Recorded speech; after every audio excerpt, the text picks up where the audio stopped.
The Normalized Difference Vegetation Index is a commonly used remote sensing technique to help identify vegetation and to provide a measure of its health and vitality. The NDVI has been positively correlated to measures such as leaf area index and foliage projective cover. As a foundation to understand the NDVI, we look at the spectral signature of vegetation.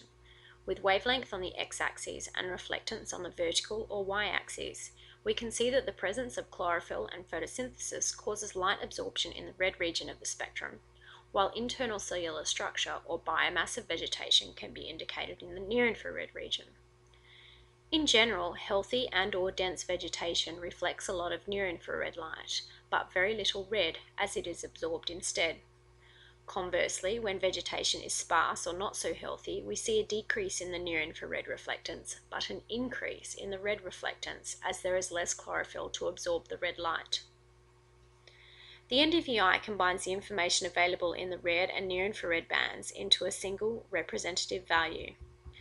It does this by subtracting the reflectance in the red spectral band from that in the near-infrared, and divides this by the sum of the near-infrared and red reflectance. The negative sign on the numerator ensures that, regardless of the near-infrared and red values, the numerator will always calculate out to a value less than that of the denominator.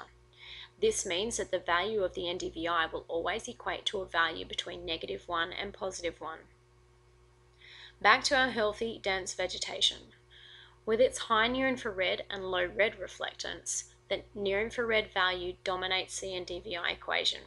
The NDVI will therefore tend towards +1. With the less healthy vegetation example, the red reflectance plays more of a role and therefore decreases the overall NDVI value, but will still remain positive.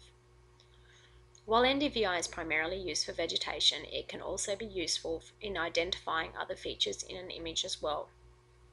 For example, water has a very distinctive NDVI.